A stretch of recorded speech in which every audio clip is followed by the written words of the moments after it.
there, Jed Coburn is here with the Exercise Physiology Show. We're talking about the physiology of the mind, physiology of the body, and the physiology of the spirit. Today's episode, we talk about not knowing what the heck is going on. Check it out.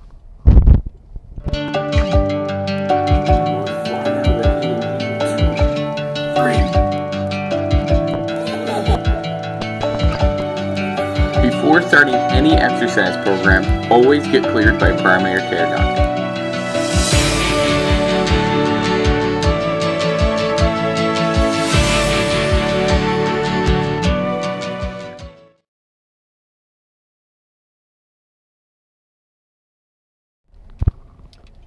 So, who am I? I'm an exercise physiologist. I'm a former fat kid, slightly overweight adult, former slightly overweight adult, and just an overall person who looks up a lot of information on the internet.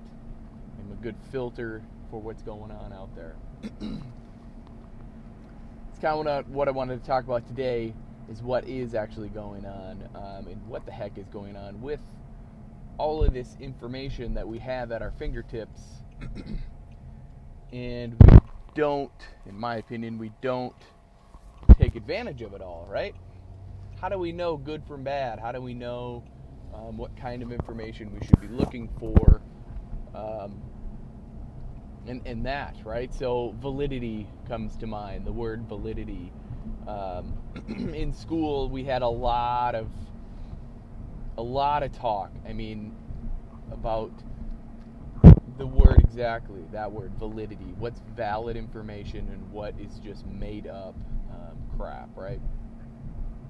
Nowadays, now it's even more, it's even harder to find a good resource because you can buy domain names for, under $15, right? Just so you know that. I can buy jedcoverness.org for probably $30, and now that has become, kind of a tainted, a tarnished resource, because it used to be anything.org. .edu still is actually pretty credible. .gov is still pretty credible. It just, not to get a little political, but you just gotta consider the source on who and what kind of politics or where it's coming from, what kind of political what have yous. The resource of the government, the U.S. government. Just saying, right? But so when you're searching stuff on the internet, what are you searching for, right? What are you considering your source? Like my pyramid, actually be my plate, is decent, but what is a good resource? There's bodybuilder.com, right? That's a .com. There's the ACSM, the American College of Sports Medicine, acsm.org, right? I would say, for me, for any kind of valid resource for information, they have to have a long history, right? They have to have a history of articles. They can't be too biased. Health.com I found to be a decent resource. You have to sign up for their newsletter or to be on their website, so you have to kind of enter in your username and password that you create for that. So that can be kind of a pain in the butt, but there's some pretty decent, good information on health.com. But it's just funny to me that we don't know what the heck is going on sometimes with the internet, because the internet is a free range, right? Just imagine, the big box stores, physical brick and mortar stores. A person can't open up their own store without being on the internet, right? So if I try to open up Jed Coverness, just my store, which jedcoverness.com essentially is my store, but not selling much. But I think that would be the problem, is the internet is basically an online store. Anybody's selling anything. So you relate that to the brick and mortar store. There's overhead, right? You have to buy a building or rent a building. You have to heat it. You have to pay, the utilities. You have to pay possibly an employee. You have to make money. But with the internet, people don't have to. You can just start a business online. There isn't much overhead at all. Shoot, you can buy your own domain for under $15 and just start putting out information. The whole point is to be good at it. But regardless of that, it comes back to health and wellness, right? Like, what is good information out there? How can you tell if the person has any idea what they're talking about? Well, I would say one is proof. They should have proof that they know what they're talking about. They should have some kind of credentialing. I have a bachelor's degree in exercise science. I've been working in the health and wellness field since 2008. So about 8 years experience. Helped plenty of people turn their life around, right? But that's the thing, is how do you know from the internet?